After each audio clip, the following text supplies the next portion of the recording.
This is the Kitchen Sink WP Podcast, episode 374. I program my home computer. We have a server crash, 404 error, page not found, links aren't working, system is crashing, system is crashing, system is crashing. Your old HTML website, barely alive. We have the technology.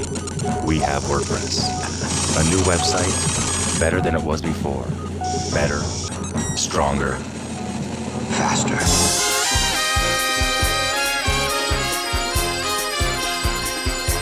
We have the technology. The technology. Why, hello, everybody. This is Adam Silver, the host of the Kitchen Sink WP Podcast. Thanks for being here. Let's get started. All right. No WordCamps next weekend. Sorry to say, for the upcoming events section there, no WordCamps. But I do have a comment here.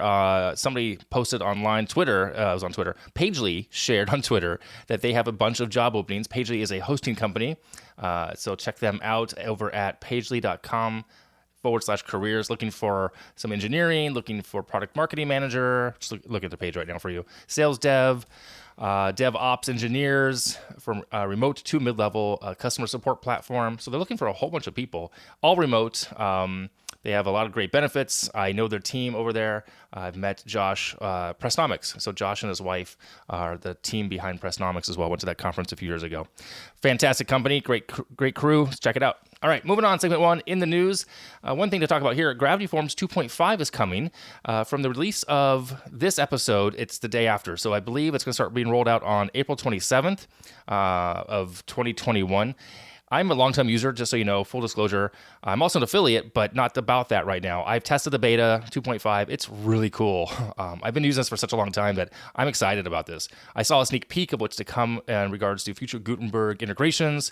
And again, I'm not a huge Gutenberg fan just yet, but I'm coming around slowly, people. Just so you know, I've been using it more and more for one of the sites that I help manage for a group I'm in. Anyway, it's really cool. You can control things down to a very finite detail for creating the forms.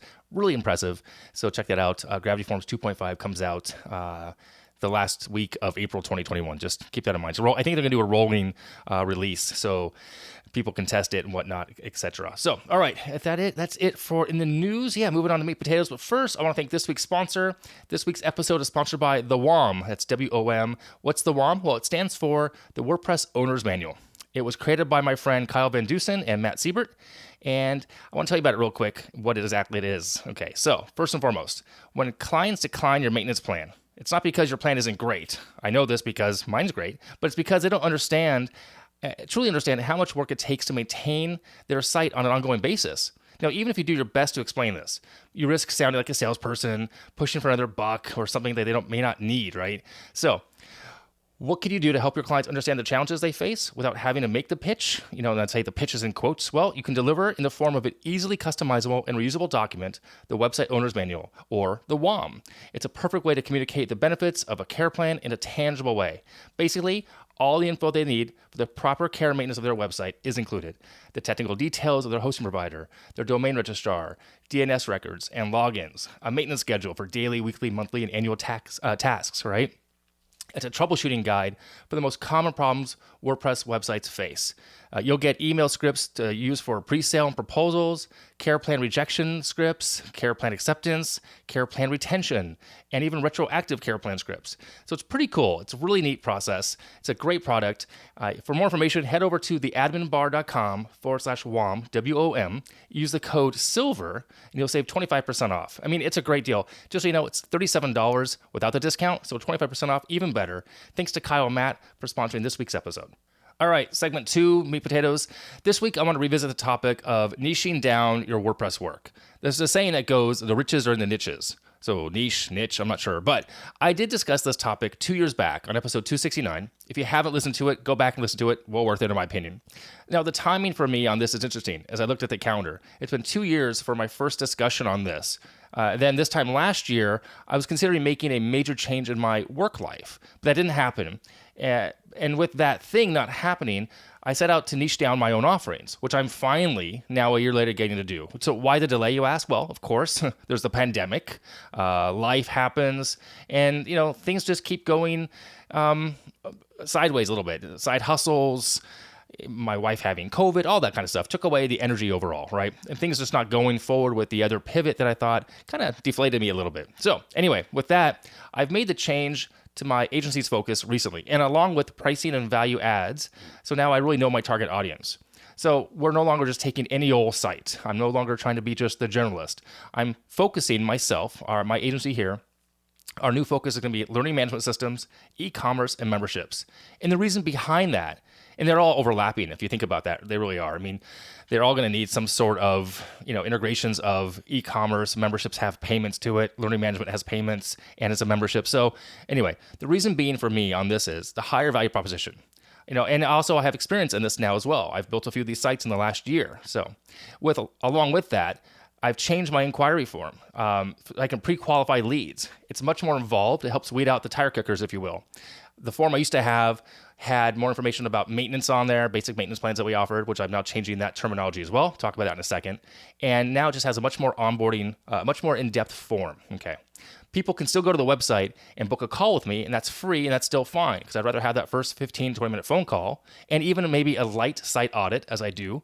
And after that, they'll have to do the form if they want to continue working with us. Okay, so like I said a minute ago, I removed maintenance from the initial offering, because the new offer now is retainer first.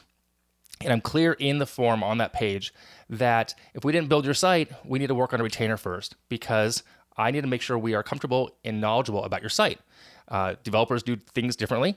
There's no perfect way of doing something, but I need to get paid and my team needs to get paid to bring us up to speed. So changing the term from maintenance, we're also calling that business partner support. That's part of retainer. And if they want to move away from retainer after a few months, they can into, the business partner support at just basic, levels of backing things up, updating core, plugins, etc., themes, and as well as doing a certain amount of jobs based on their investment level. So I really want to work with clients longer term. I want to have them consider me being a trusted partner, and that's why I've niched down here. So, again, niching down, just to kind of maybe recap the episode 2 years ago, there's topics there that you need to think about. The profitability of the niche. In this case, I believe LMS, e-commerce, and memberships are very profitable. The market size, it's growing. Yes, definitely. The sales cycle, it could take a little longer because of my pricing being higher, but that's okay. And then the people in the industry itself, do I like them? I do. I like people who value what I try to bring to the table, okay? And based on that, that's those 4 areas are things I've thought about a lot over the past year, up to 2 years now, and why I've decided to niche down on those categories, LMS, e-commerce, memberships. So I highly recommend you take the time, think about where you want to focus your energies, niche down, and I believe it'll just make your life that much easier. Lastly on that, it helps because you can then, know the industries in the areas that you're focusing on the best and being able to bring up sites quicker and turn things a little faster and be, considered the expert in that industry. Okay. So that's it for this week. Moving on to segment 3, tip and tool of the week. This week is a plugin. It's called Remove Dashboard Access. I had this in my folder to talk about way back. I don't remember why I needed it, but it's by Drew Janes, who I do know as well. It lets you limit dashboard access by admins only or editors or authors. You can limit the dashboard access based on specific capability. Pretty cool. It's free. It's in the repo. I'll put a link in the show notes. Check it out and enjoy that one. If you want to limit people's dashboard access, you can do that. All right, I'm going to wrap it up here. If you have any questions, go ahead, send it in via email, adam@KitchensinkWP.com, or use the SpeakPipe function on the website. If you want to support the show, you can become a Patreon. I would appreciate that. There's a link on the website. You can sponsor the show. Same thing there. There's a form on the website for that. If you're looking for some business coaching and accountability, that's over at adamsilver.com.